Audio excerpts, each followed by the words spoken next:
keep all these laws according to the standard of perfection demanded by God, that was always going to be beyond the people's ability. So what God did was he instituted a program of rituals which would foreshadow future events. Now remember that humanity had been cut off from God because of man's sinful nature. So animal sacrifices had to be made on a daily basis as a reminder to Israel of their sinful condition. Now God was willing to accept these animal sacrifices as an atonement for the sins of the people in lieu of a much bigger sacrifice by God himself in the not too distant future. Now these rituals enabled Israel to have a relationship with God, and it formed the basis of the covenant between God and Israel, but it excluded anyone else. All the other nations were still under the consequences of the law, but they couldn't participate in these rituals that would have brought them redemption and healing when they were suffering themselves. But God always intended that Israel would be both a witness and a blessing to other nations. So when these other nations witnessed Israel prospering and enjoying good health, they could send their emissaries to Israel and learn from them and adopt some of the practices into their own nations. And Israel was obligated to teach them.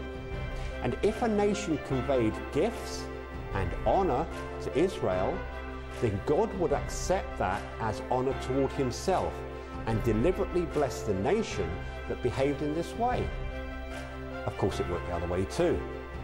If a nation demonstrated hatred toward Israel and made no attempt to befriend them, they were assuring their own destruction, because in their own way they were rejecting God. Although there were many occasions when Israel slipped up, God was always willing to forgive them when they repented and went back to keeping the law, which also included the observance of special days.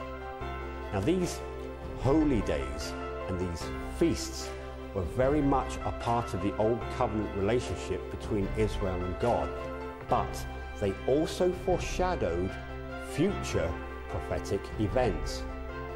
Within these special days were laid the foundation of God's redemptive plan for the whole of mankind.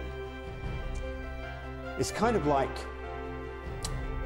we all have a birthday, but can you imagine your parents knowing the day that you're going to be born long before it ever happens?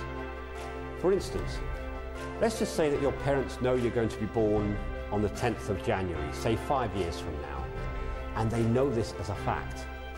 So your parents start celebrating your birthday before it actually happens. So in the 5 years before your actual birthday, on the 10th of January of each year, they throw a little party, celebrating the fact that you'll soon be coming along. Well, that's effectively what was happening here. God had set up holy days and feasts that were foreshadowing events that were yet to happen, and the people were commanded to celebrate them. But they weren't celebrating something that had already happened, they were celebrating something that was going to happen. By doing this, they actually kept the knowledge of these yet future events in the forefront of their minds. And that's the reason why God established this system within the nation of Israel. Within these special days were laid out God's redemptive plan for the whole of mankind.